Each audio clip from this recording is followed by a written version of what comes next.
रूस के राष्ट्रपति व्लादिमीर पुतिन, इजरायल और हमास के बीच जारी जंग के बाद पहली बार पुतिन का बयान सामने आया। पुतिन ने इस जंग के लिए अमेरिका की नीतियों को जिम्मेदार ठहराया। रूसी राष्ट्रपति ने 10 अक्टूबर को कहा कि अमेरिका की नीतियां मध्य पूर्व में विफल हो गई हैं और इनके तहत फिलिस्तीनी लोगों की आकांक्षाओं का संज्ञान नहीं लिया गया। पुतिन ने ये सब इराक के प्रधानमंत्री मोहम्मद शिया अल सुदानी के साथ मुलाकात के दौरान कहा।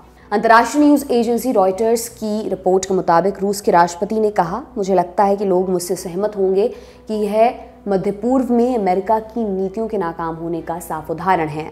पुतिन ने आगे कहा, अमेरिका ने शांति बहाल करने की प्रक्रिया पर एकाधिकार स्थापित करने की कोशिश की। पुतिन ने अमेरिका पर कोई समाधान ना निकाल पाने का भी आरोप लगाया। उन्होंने कहा कि अमेरिका ने फिलिस्तीनियों के हितों को नज़रअंदाज किया। इन हितों में एक स्वतंत्र फिलिस्तीनी स्टेट का निर्माण भी शामिल है।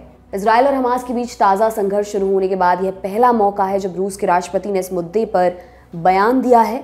यह बयान तब सामने आया जब अमेरिका के अलावा पश्चिमी यूरोपीय देशों ने संघर्ष में इजरायल के समर्थन की बात कही है।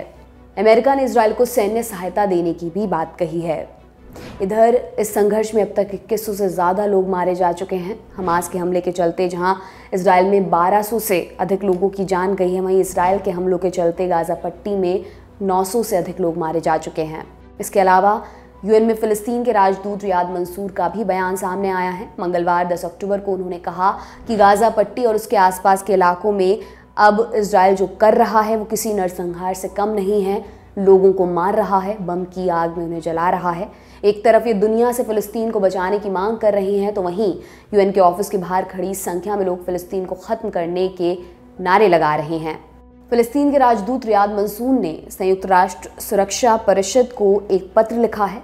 रॉयटर्स के माइकल निकोलस की रिपोर्ट के मुताबिक उन्होंने पत्र में लिखा, इजरायल जो कर रहा है वो क्रूर अमानवीयता का उदाहरण है।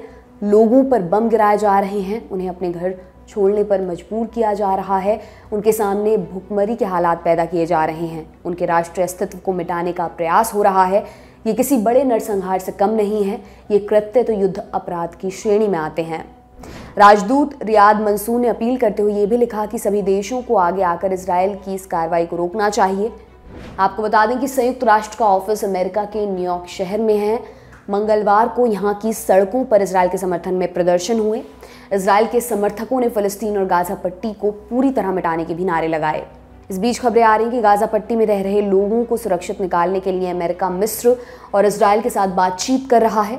अमेरिका के राष्ट्रपति जो बाइडेन ने इजरायल के प्रधानमंत्री बेंजामिन नेतन्याहू से आग्रह किया कि वो यह सुनिश्चित करें कि इजरायल के हमलों के चलते गाजा पट्टी में जान माल का कम से कम नुकसान हो।